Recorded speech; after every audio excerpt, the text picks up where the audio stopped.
संस्कृत ज्ञान गंगा में मैं विनय जैन सभी दर्शकों का हार्दिक स्वागत करता हूं।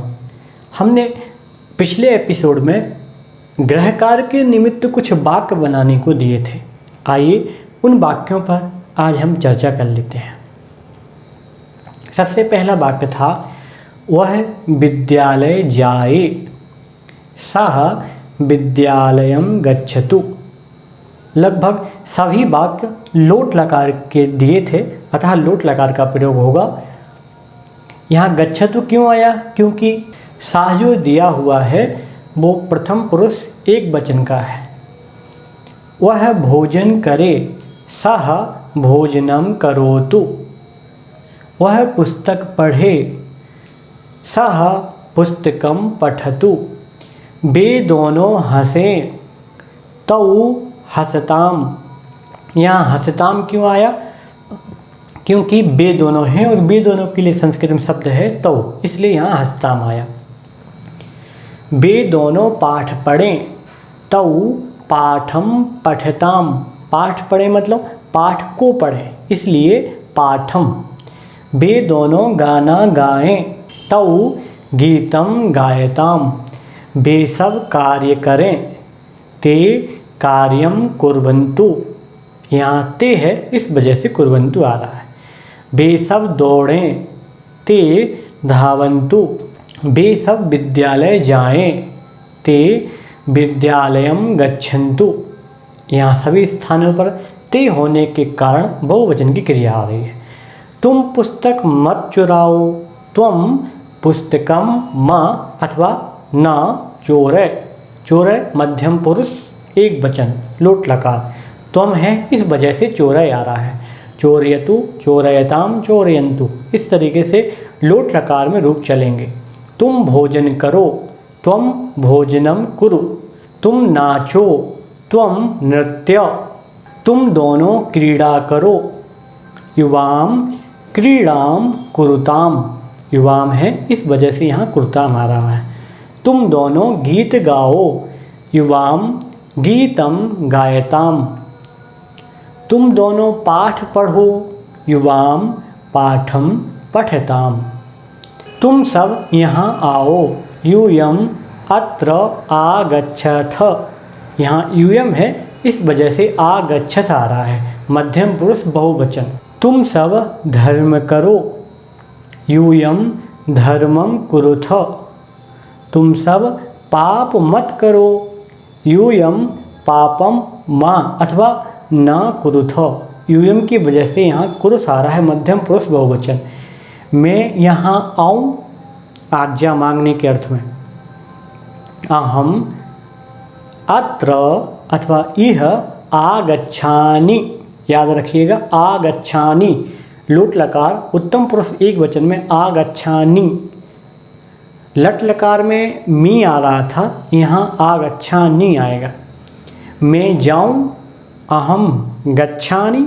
मैं मदद करूं, अहम साहाय्यम करवाणि। क्रि धातु से लोट लकार उत्तम पुरुष एक वचन में करवाणी रूप बनेगा। हम दोनों भोजन करें, आवाम भोजनम करवाव। हम दोनों काव्य पढ़ें, आवाम काव्यम पठाव। हम दोनों यहाँ से जाएं, आवाम इतः गच्छाव। हम सब भोजन करें, वयम भोजनम करवाम। हम सब घर जाएं, वयम गृहं गच्छाम। और अंतिम वाक्य था हम सब कार्य करें, वयम कार्यम करवाम। इस तरीके से लोट लकार का प्रयोग इन सभी वाक्यों में हमने देखा। चलिए आगे बढ़ते हैं। कुछ नए शब्द जो कि स्क्रीन पर आपके सामने दिख रहे हैं, इन शब्दों का हम स्मरण कर लेते हैं। जैसे जनकः, जनका अर्थात पिता। पुत्रः अर्थात पुत्र। सूर्यः अर्थात सूर्य। चंद्रः अर्थात चंद्रमा। सज्जनः अर्थात सज्जन। दुर्जनः अर्थात दुर्जन। प्राज्ञः अर्थात विद्वान। लोकः संसार। उपाध्यायः अर्थात गुरु। शिष्यः शिष्य। प्रश्नः प्रश्न, क्रोशः कोश, धर्मः धर्मो, सागरः अर्थात समुद्र, कृषकः अर्थात किसान, देवः अर्थात देव। ये सभी अकारांत शब्द हैं। सभी शब्दों के रूप राम की तरह चलेंगे, जैसे देवः देवौ देवाः, कृषकः कृषकौ कृषकाः, सागरः सागरौ सागराः, धर्मः धर्मौ धर्माः। दर्शकों से निवेदन है, यदि आपको ये शब्द याद नहीं है, स्मरण नहीं है, आप वीडियो को स्टॉप करके, रोक करके पहले इनको याद करें और मन में अभ्यास करें, इनके शब्द रूप चलाने का प्रयास करें, फिर आगे बढ़ते जाएं। चलिए कुछ धातु रूप पढ़ लेते हैं। जैसे तुद धातु रूप कैसे चलेंगे? तुदति, तुदतः, तुदंती, तुदसी, तुदथः, तुदथ, तुदामी, तुदावह, तुदामह। तो तुद धातु का मतलब दुख देना। दुख देने के लिए तुद धातु का प्रयोग किया जाता है। इस धातु रूप चलेंगे इच्छति, इच्छतः, इच्छन्ति, इस तरीके से। तो इस धातु का प्रयोग चाहने के अर्थ में किया जाता है। स्पर्श धातु अर्थात छूना रूप चलेंगे स्पर्शति, स्पर्शतः, स्पर्शन्ति। ऐसे ही प्रच्छ धातु जो कि पूछने के अर्थ में प्रयोग होती है, इसके रूप चलेंगे पृच्छति, पृच्छतः, पृच्छन्ति। आगे बढ़ें। कुछ अव्यय शब्द हैं, जैसे अभितः, अभितः अर्थात दोनों ओर, परितः चारों ओर, समयः समीप, निक्सा का मतलब भी होता है समीप। हा का प्रयोग दुख अथवा खेद प्रकट करने के अर्थ में होता है, बड़ा दुख है। इस तरीके से जब वाक्यों का प्रयोग होता है तो वहाँ हा शब्द का प्रयोग किया जाता है। प्रति अर्थात और, अनु अर्थात और अनु शब्द का मतलब पीछे भी होता है। कुछ नियम पढ़ लेते हैं। दर्शकों से पुनः निवेदन है, यदि आपको ये शब्द याद नहीं है तो आप इन्हें याद जरूर करें, फिर आगे बढ़ें। पहले एक एक टॉपिक को बहुत अच्छे से समझें, फिर आगे बढ़ते जाएं। नियम कर्ता अर्थात व्यक्ति नाम, वस्तु नाम आदि। कर्ता किसे कहते हैं? कर्ता अर्थात किसी व्यक्ति का, किसी वस्तु का नाम अथवा संज्ञा विशेष को कर्ता कहते हैं। और नियम के अनुसार ये बताया जा रहा है कि जो कर्ता होगा, कर्ता में प्रथमा होती है, अर्थात जो भी कर्ता होगा वाक्य में, उस कर्ता में प्रथमा विभक्ति होती है। जैसे राम जाता है, रामः गच्छति। तो रामः जो है क्रिया का करने वाला है। पिछले वीडियो में भी हमने आपको बताया था, जो क्रिया का करने वाला होता है वह होता है कर्ता, और कर्ता में हमेशा प्रथमा विभक्ति होती है। तो राम क्रिया का करने वाला है, जाने की क्रिया है, और ये जाने की क्रिया कौन कर रहा है? राम कर रहा है। तो राम यहाँ कर्ता हुआ, और कर्ता में प्रथमा विभक्ति एक वचन है, क्योंकि राम भी यहाँ एक ही है, इस वजह से यहाँ एक वचन का प्रयोग किया जा रहा है। क्रिया देखें, क्रिया क्या है? गच्छति। गच्छति क्रिया क्यों आ रही है?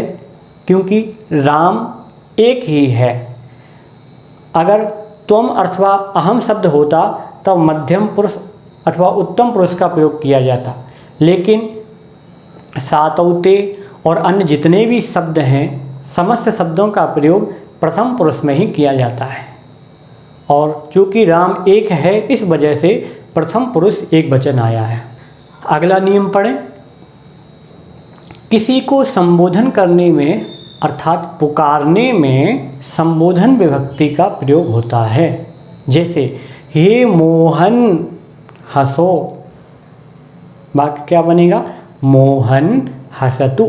मोहन शब्द के जब रूप चलाएंगे राम की तरह चलेंगे, और संबोधन एक वचन में मोहन, मोहनौ, मोहनः, इस तरीके से रूप बनेंगे।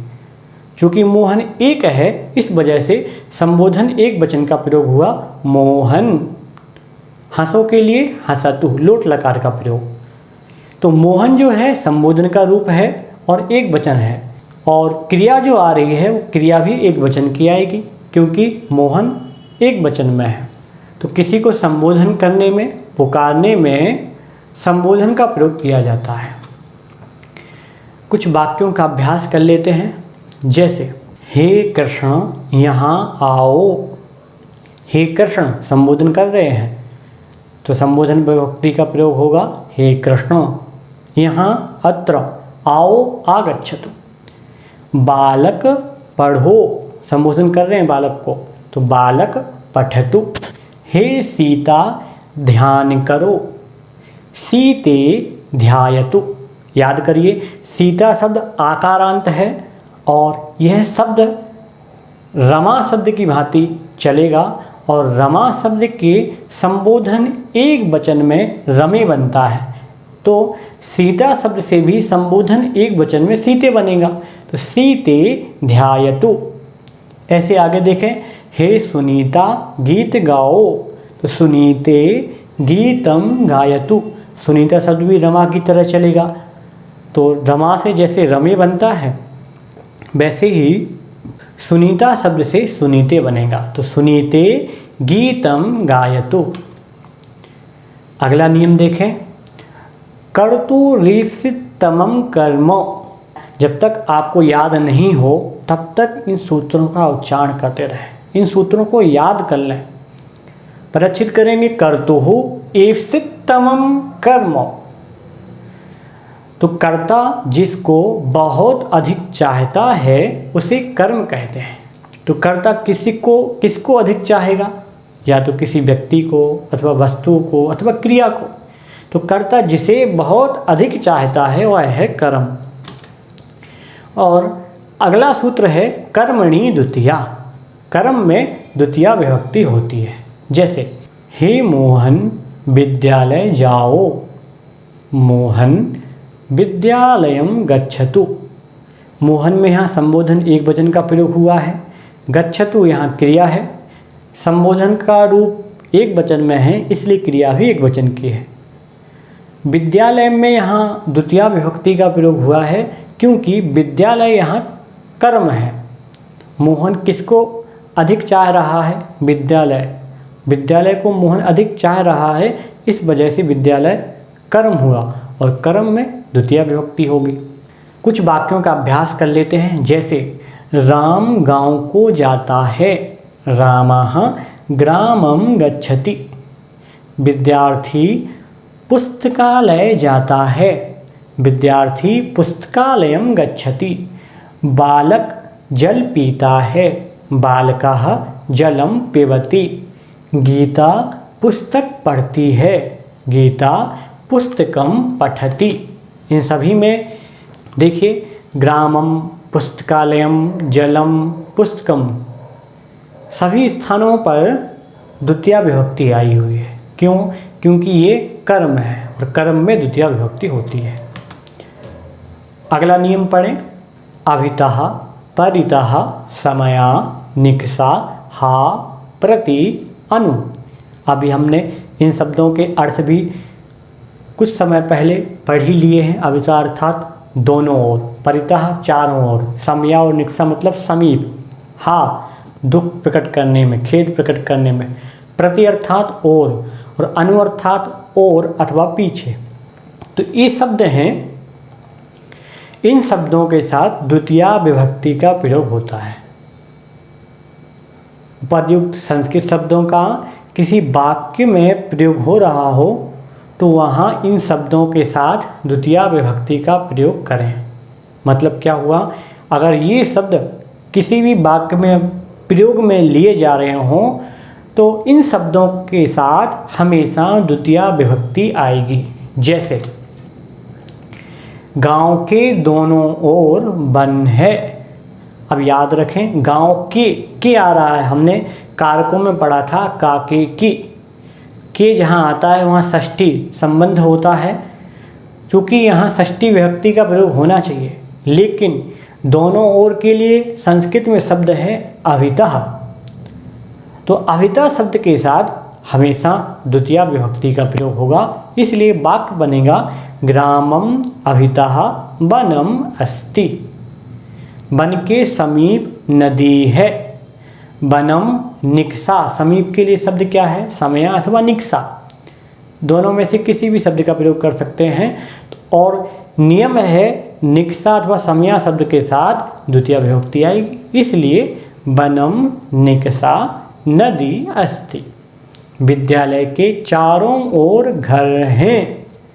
एक घर की चर्चा नहीं हो रही है, घर बहुत सारे हैं। विद्यालय के चारों ओर घर हैं, तो याद रखें चारों ओर के लिए संस्कृत में शब्द है परितः, और परितः शब्द का प्रयोग जहाँ होगा वहाँ द्वितीय विभक्ति का प्रयोग होगा और वाक्य बनेगा विद्यालयम परितः गृहाणि सन्ति।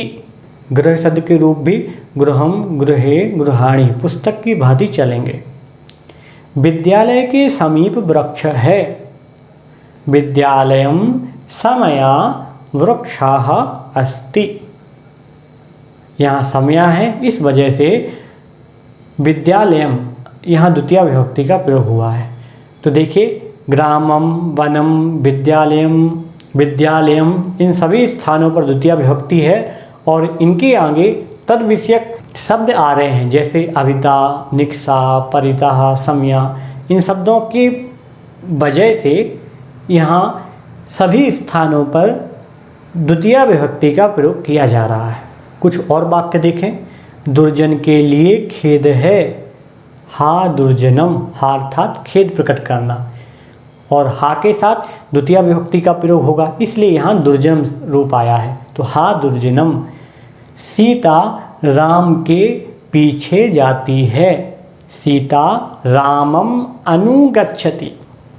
पीछे के लिए संस्कृत में शब्द है अनु, और जहाँ भी अनु शब्द आए वहाँ द्वितीय विभक्ति का प्रयोग होगा, इसलिए सीता रामम यहाँ द्वितीय विभक्ति है। अनुगच्छति। बालक घर की ओर जाता है। बालकः गृहं प्रति गच्छति। प्रति शब्द आया है, इस वजह से यहाँ गृहम में द्वितीय विभक्ति का प्रयोग हो रहा है। किसान खेत की ओर जाता है। कृषकः क्षेत्रम प्रति गच्छति। यहाँ भी प्रति शब्द होने की वजह से क्षेत्रम में द्वितीय विभक्ति का प्रयोग हुआ है। अगला नियम पढ़ें। गति। गति मतलब चलना, हिलना, जाना, फिरना इत्यादि अर्थ वाली धातुओं के साथ द्वितीय विभक्ति होती है। मतलब जो गत्यर्थक धातु होती है ना, गत्यर्थक धातुओं के साथ द्वितीय विभक्ति का प्रयोग होता है। जैसे बालक गांव में जाता है। बालक क्या हुआ? बालक कर्ता हुआ। गांव में यहाँ गत्यर्थक होने की वजह से तो गांव में जाता है। जाने अर्थ वाली जो क्रिया है वो गत्यर्थक क्रिया है। गत्यर्थक क्रिया होने की वजह से यहाँ द्वितीय विभक्ति का प्रयोग होगा और वाक्य बनेगा बालकः ग्रामं गच्छति।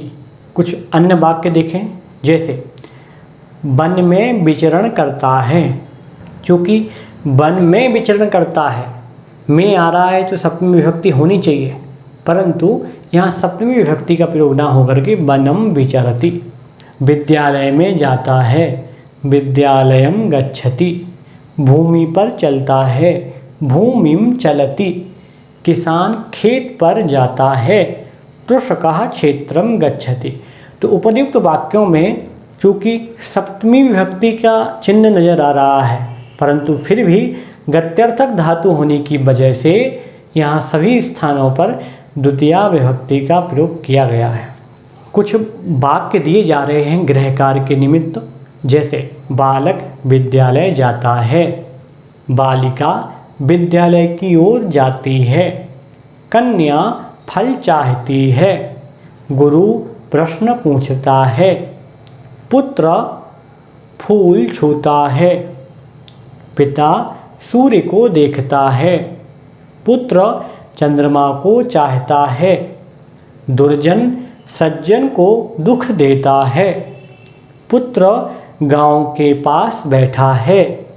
विद्वान धर्म की ओर जाता है।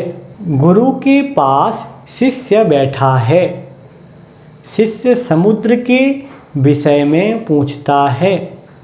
संसार ईश्वर को नमस्कार करता है। हे पुत्र, पिता कहाँ है? हे दुर्जन, धर्म को क्यों स्मरण नहीं करता? राम घर कब जाता है? फूल के चारों ओर जल है। विद्या धर्म की ओर जाती है। विद्यालय की दोनों ओर फल और फूल हैं। राजा दुर्जन को दुख देता है। इस प्रकार से कुछ वाक्य हैं गृह कार्य के निमित्त, होमवर्क के निमित्त। आप सब इन वाक्यों को अपनी कॉपी में बना करके देखें। ये समस्त वाक्य पिछली वीडियो के आधार से तथा इस वीडियो के आधार से गृह कार्य के निमित्त दिए गए हैं। तो सभी दर्शकों से विशेष निवेदन है, आप सब यदि आपने पिछली वीडियो नहीं देखी हैं तो आप उनका अच्छे से अध्ययन करें, उनको ज़रूर देखें, फिर इसके बाद आगे की पढ़ाई करें। गृह कार्य के निमित्त ही मति शब्द के रूप स्मरण के लिए दिए जा रहे हैं। इन्हें भी आप अच्छे तरीके से स्मरण कर लें। किस तरीके से इनका गायन होगा एक बार पढ़ लेते हैं। मति मतायाः प्रथमा मतिं मति द्वितीया मत्या मतिभ्यां मतिभिः तृतीया मत्यै अथवा मतये मतिभ्यां मतिभ्यः चतुर्थी मत्यः मतिभ्यां मतिभ्यः पंचमी अथवा मतेः मतिभ्यां मतिभ्यः पंचमी मत्यः मत्योः मतीनां षष्ठी। विकल्प में मतेः मत्योः मतीनां षष्ठी मत्यां मत्योः मतिषु सप्तमी। विकल्प में मतौ मत्योः मतिषु सप्तमी। हे मते हे मति हे मत्याः संबोधन। इस तरीके से यहाँ मति शब्द के रूप जो कि इकारांत स्त्रीलिंग में है, आप मति शब्द के रूप भी बहुत अच्छे से याद करें, ये आगे जा कर के बहुत काम आएंगे। तो गृह कार्य के निमित्त जो वाक्य और मति शब्द के रूप स्मरण के लिए दिए गए हैं, आपसे अनुरोध है आप इन्हें अवश्य करें।